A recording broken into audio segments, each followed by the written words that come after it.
नमस्कार, पुण्य श्लोक लवेश शो में हमने देखा देवी हिला और खंडेराव होकर एक साथ होते हैं। देवी हिला जो खंडेराव का खाना बिखेरा होता है उसे समेटती है और कहती है आज से पहले तो आपने ऐसा कभी नहीं किया था, ऐसा क्या हो गया? तो कहते हैं हमें गुस्सा आ रहा था। अब दिल कहती है गुस्सा, इतना भी क्या गुस्सा, और ऐसा पहले क्यों नहीं हुआ? क्या राज वैद्य जी को बुलाऊं? आप सही तो हैं? कहते हाँ मैं ठीक हूँ।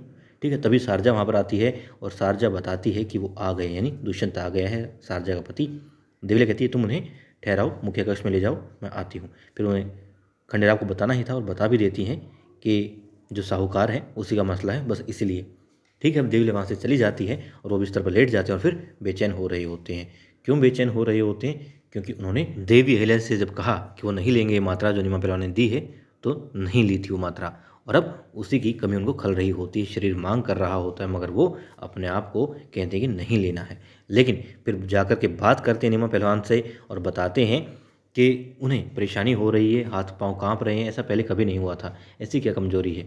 तो कहते हैं कि आपने मात्रा समय पर नहीं ली इसलिए, और ये मैंने औषधि बदल दी है, इसमें कुछ और औषधियाँ मिला दी हैं, आप ये लेंगे तो बिल्कुल ठीक हो जाएंगे, और 1 सप्ताह तक लगातार सुबह और शाम आपको ये मात्रा लेनी है, इसमें थोड़ी सी भी चूक नहीं होनी चाहिए। उसके बाद में आप बिल्कुल स्वस्थ हैं, बिल्कुल ठीक हैं, कोई कमज़ोरी नहीं लगेगी।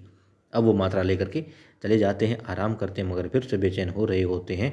बेचैनी को थामते हैं, कोशिश करते हैं अपने आप को रोकने की, और मन ही मन बात करते हैं कि अब तो लगता है राजवैद्य जी को दिखाना ही होगा, क्योंकि ये युद्ध की मुहिम की कमज़ोरी नहीं है, शरीर में कोई कमज़ोरी नहीं है, लगता है कोई बीमारी आ रही है, तो इसलिए राजवैद्य जी से बात करनी ही होगी।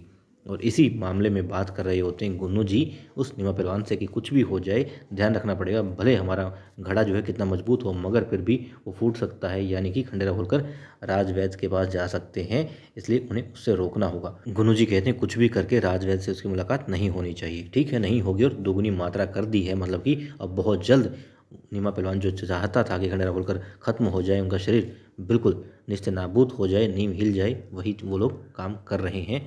दोगुनी मात्रा दे दी है, और दोगुनी मात्रा एक बार लेने के बाद में फिर से उनका शरीर मांग कर रहा है।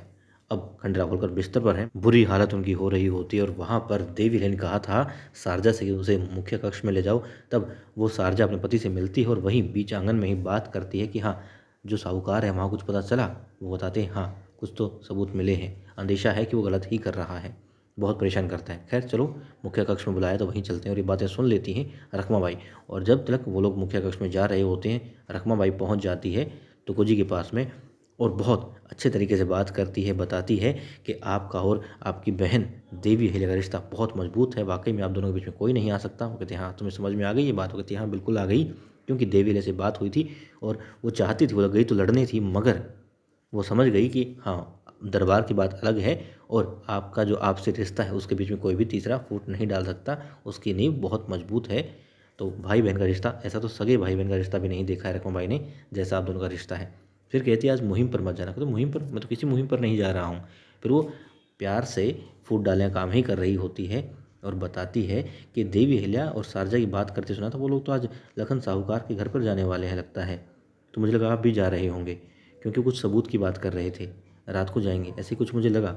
आप नहीं जा रहे? बहुत अच्छी बात है। अब जो डालना था उनके मन में डाल चुकी होती है, और फिर टुकु जी पहुंच जाते हैं वहाँ जहाँ कागजात रखे होते हैं। सारे लखन साहूकार के भी कागजात फिर से तलाशते हैं, देखते हैं, परखते हैं और कहते हैं कि ये तो बिल्कुल सही है। फिर ध्यान आता है हो सकता है सबूत बदले गए हों, देवीले ने कहा भी था। तो फिर कुछ और कागजात खुलवाते हैं जो कि मालवा के ही हैं, और मतलब कर का उसमें हिसाब किताब है, कैसे लेना है क्या करना है वो होते हैं।